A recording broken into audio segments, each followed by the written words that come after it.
Hello students, अस्सलाम वालेकुम। तो स्टूडेंट्स, आज का जो हमारा टॉपिक है chapter number 3 lecture number 2 characteristics of enzymes. हम लोग पहले भी पढ़ चुके हैं कि जो एंजाइम्स हैं, अगर हम एंजाइम्स की नेचर देखें तो एंजाइम्स जो नेचर के हिसाब से आपके पास क्या होंगे, प्रोटीन होते हैं। एंजाइम्स का जो स्ट्रक्चर जो है वो बेसिकली क्या कहलाएगा, ग्लोबुलर प्रोटीन। क्या enzymes are globular protein in natures. तो प्रोटीन्स जो होती हैं वो डीनेचर्स कर जाती हैं हाईली टेम्परेचर पर। इसके अलावा कहते हैं कि जो एंजाइम्स जो होते हैं ये क्या करते हैं, इंक्रीज है रेट ऑफ रिएक्शन के। तमाम जो एंजाइम जो होंगे हमेशा जो कैटालिटिक एक्टिविटी को परफॉर्म करते हैं। नेचर वाइज इनके ऊपर कोई असर नहीं होता। ये जो तमाम केमिकल रिएक्शन जो हैं उन्हें क्या करेंगे, स्पीड अप करेंगे कि enzymes are speed up the chemical rate of reaction. कि बॉडी के अंदर होने वाले जो केमिकल रिएक्शंस होंगे उनको क्या करते हैं, स्पीड अप करते हैं। इसके अलावा कहते हैं कि इनका जो एंजाइम्स जो होते हैं उनका जो एंडिंग प्रोडक्ट है such like not effect the end product. के एंजाइम्स जो होंगे उनका एंडिंग प्रोडक्ट्स के ऊपर कोई असर नहीं होता। नेक्स्ट टॉपिक नेक्स्ट जो हमारा कैरेक्टरिस्टिक्स है वो क्या होगी, smaller amount can accelerate. Enzymes की थोड़ी सी भी जो क्वांटिटी है आपके पास वो क्या करती है, रिएक्शंस को एक्सेलरेट करती है, उनको स्पीड अप करती है, उनको फास्टन करती है। आपकी बॉडी में कई ऐसे केमिकल रिएक्शंस हैं जो क्या होंगे एंजाइम्स की वजह से फास्टन होते हैं, such like as a digestion. कि आपकी बॉडी के अंदर जो डाइजेशन का जो अमल है उनको परफॉर्म कौन करते हैं, एंजाइम्स उनकी डाइजेशन करते हैं। इसके अलावा कहते हैं ये स्पेसिफिक इन एक्शंस हैं। स्पेसिफिक एक्शन से मुराद क्या है कि हर एक एंजाइम्स का एक खास स्ट्रक्चर्स है कि उस एंजाइम्स ने क्या होगा, वही काम करना है। तो फॉर एग्जांपल अगर आपके पास एंजाइम की अगर हम मिसाल ले लें तो आपके पास बॉडी के अंदर पैनक्रियाटिक एंजाइम्स होते हैं। कौन से, पैनक्रियाटिक एंजाइम्स। तो उसमें 3 एंजाइम्स आते हैं, फॉर एग्जांपल लाइपेज। तो इस एंजाइम जो है उसकी स्पेसिफिकेशन किस लिए है कि वो सिर्फ और सिर्फ डाइजेशन करेगा किस चीज की बेटा, लिपिड्स की। इसी तरह अगर हम सेकंड बात करें कि एमाइलेज, तो एमाइलेज जो है वो डाइजेशन करता है किस चीज की, कार्ब्स की। आप जो भी प्रोटीन जो भी कार्बोहाइड्रेट्स का इस्तेमाल करते हैं, रोटी है और भी काफी सारे ऐसे एग्जांपल्स हैं, तो उसमें क्या होगा, वो एमाइलेज जो होगा उसकी डाइजेशन करेगा। इसी तरह एक और अगर हम एंजाइम्स देखें कि ट्रिप्सिन जो एंजाइम जो होगा वो डाइजेशन करता है किस चीज की, प्रोटीन्स की। इस तरह क्या होगा कि एंजाइम्स की जो स्पेसिफिकेशन जो स्पेसिफिटी जो है वो खास होती है। एक एंजाइम्स एक ही फंक्शन परफॉर्म करेगा। जैसे जो तीनों एंजाइम जो है डाइजेशन किससे हो रही है, डाइजेशन किससे होगी, पैनक्रियास से ये एंजाइम्स रिलीज हो रहे हैं। और काम जो है इन तीनों एंजाइम्स के जो काम जो होंगे वो क्या होंगे, डिफरेंट होंगे। इसी तरह अगर हम बात करते हैं प्रोटीन सेंसिटिविटी की, प्रोटीन जो होती हैं वो हाईली सेंसिटिव होती हैं। तो इनके ऊपर जो सबसे जो बड़ा इफेक्ट जो होगा वो किस चीज का होता है, प्रोटीन का होता है।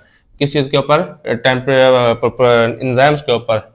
एंजाइम्स नेचर वाइज क्या है, प्रोटीन है, तो प्रोटीन्स के ऊपर टेम्परेचर का हाईली इफेक्ट होता है। फॉर एग्जाम्पल अगर हम उसको ज्यादा देते हैं, हीट अप देते हैं, तो उससे क्या होगा, उनके एंजाइम जो प्रोटीन जो होगा वो डिनेचर हो जाएगा। जैसा कि हमारे जो हेयर्स जो होते हैं इनके अंदर केराटिन प्रोटीन है, हम इनको हल्की सी भी अगर हम हीट देते हैं तो इनके हमारे जो बाल जो हैं वो क्या होंगे, जल जाएंगे। इसी तरह अगर इसकी सादा सी एग्जाम्पल अगर हम आपके सामने रखें तो वो कौन सी होगी, एग होगी।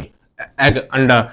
जब हम किसी भी अंडे को ज्यादा पका लेते हैं तो उसे क्या जाते हैं, उसके अंदर मौजूद तमाम उसकी जो प्रोटीन्स जो होंगी, उस एग के अंदर जो प्रोटीन्स होती हैं वो क्या जाती हैं, टोटली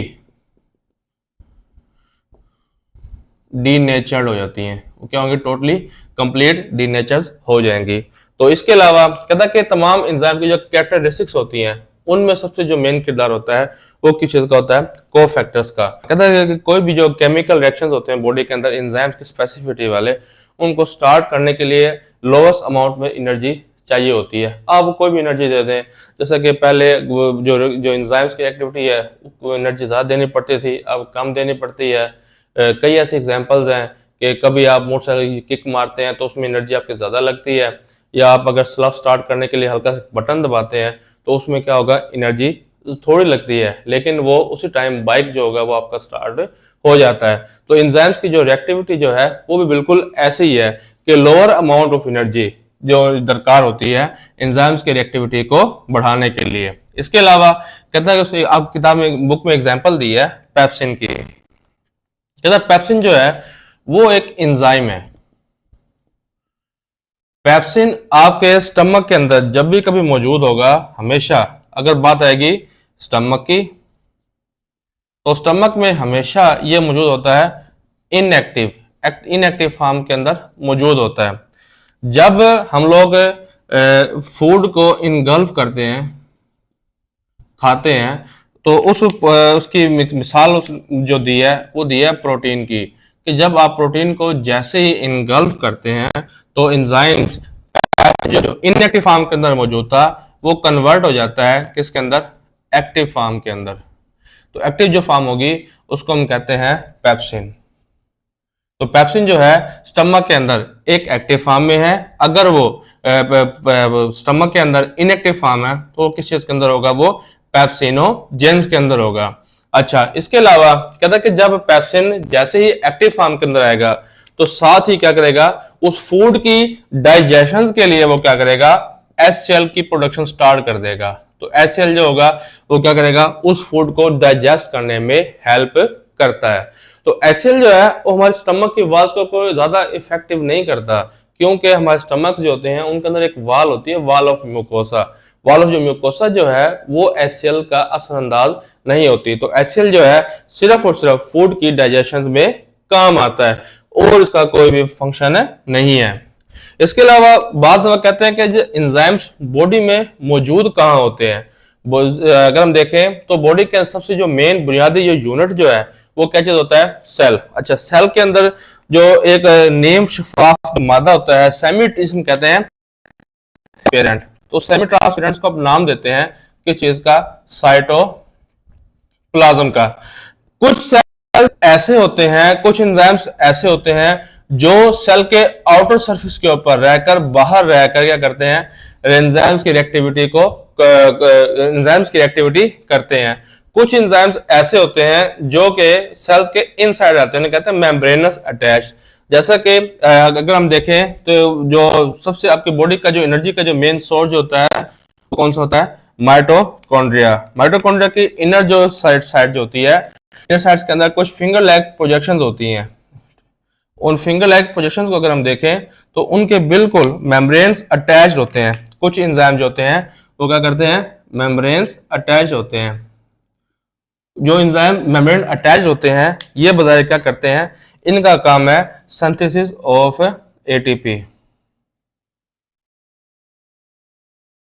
तो ये भी तब काम करते हैं जब उसके अंदर क्या चीज मौजूद होगा, सनलाइट मौजूद होगी। Mitochondrion is a power house of the cells in plants and animals.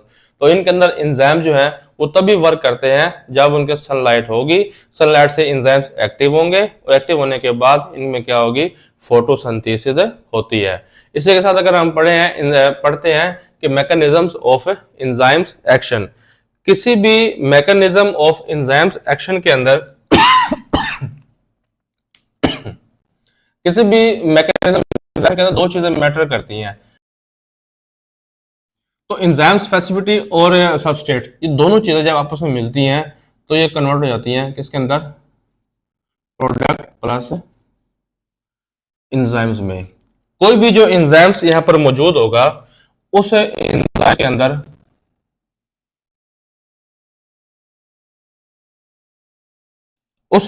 इस नाम देते हैं एंजाइम्स का। इस एंजाइम्स के अंदर जो आउटर सरफेस जो होती है, इस रीजन को हम कहते हैं एक्टिव साइट। और जहां पर ये चीजें आके अटैच होती हैं, दूसरी चीज जो सबस्ट्रेट अटैच होते हैं, इसे हम कहते हैं कैटालिटिक साइट। Catalytic site.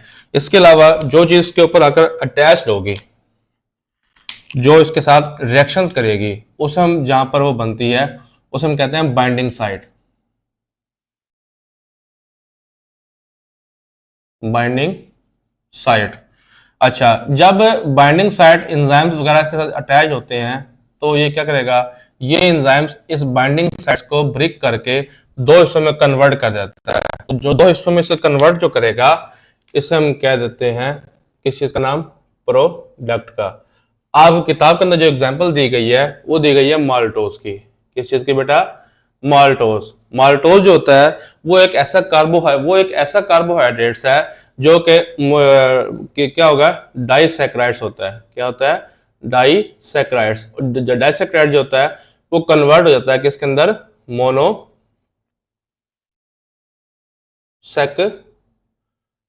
के अंदर। तो किसमें कन्वर्ट हो जाएगा, मोनोसैकेराइड्स। इसमें क्या होगा, एंजाइम्स की जो स्पेसिफिसिटी जो होगी वो कन्वर्ट कर देती है सबस्ट्रेट को प्रोडक्ट के अंदर, लेकिन एंजाइम्स जो होता है वो बिल्कुल वैसे का वैसा ही रहता है, वो अपने आप को चेंज नहीं करता। तो एंजाइम्स की हम डेफिनेशन शुरू से पढ़ भी यही रहे हैं कि enzymes are globular protein in nature which are increase the rate of reaction and cannot change itself। के एंजाइम्स नेचर में प्रोटीन होते हैं और वो रिएक्शंस के अंदर एक एज अ कैटलिस्ट का काम करते हैं, और कैटलिस्ट वो होते हैं जो केमिकल रिएक्शन को तो स्पीड अप करते हैं, लेकिन अपने जो केमिकल चेंजेस हैं, अपनी जो हालत जो होती है नेचर, उसे कभी भी चेंज नहीं करते। इसी तरह अगर हम पढ़ते हैं कि एंजाइम सबस्ट्रेट कंसंट्रेशन कॉम्प्लेक्स जो है, उसमें क्या होगा कि एक एंजाइम जो है वो मिल जाता है एंजाइम्स प्लस सबस्ट्रेट, तो वो क्या बन जाएगा, अपना प्रोडक्ट प्लस एंजाइम्स। इसी तरह से क्या होगा, प्रोडक्ट प्लस एंजाइम्स। तो इसमें क्या होगा, एक एंजाइम्स प्रमोट करता है दूसरे प्रोडक्ट को, फिर दूसरा सबस्ट्रेट तीसरे प्रोडक्ट को, और चौथा सबस्ट्रेट पांचवें प्रोडक्ट्स को। जब बॉडी के अंदर इन एंजाइम्स की रिएक्टिविटी पूरी हो जाती है तो उससे क्या होता है, इनका एक एंडिंग प्रोडक्ट्स आता है, उसे हम कहते हैं E4। तो E4 जो होता है वो फीडबैक भेजता है कि जी अब प्रोडक्ट्स की आप उसे स्टॉप कर दें, कि बॉडी के अंदर उनकी जो कैपेसिटी जो है वो पूरी हो गई है। तो इन एंजाइम्स की इन चीजों को आपके बॉडी के अंदर कौन सा होता है, ग्लैंड्स होते हैं, ग्लैंड सिस्टम्स होते हैं, वो क्या करते हैं, इनको इनहिबिट कर देते हैं। तो जब इनको इनहिबिट किया जाएगा तो इनकी जो प्रोडक्ट्स जो होते हैं वो क्या जाते हैं, स्टॉप हो जाते हैं। उसके बाद जब बॉडी के अंदर इनकी स्पेसिफिसिटी लो हो जाती है तो कौन से होते हैं, प्रीकर्सर।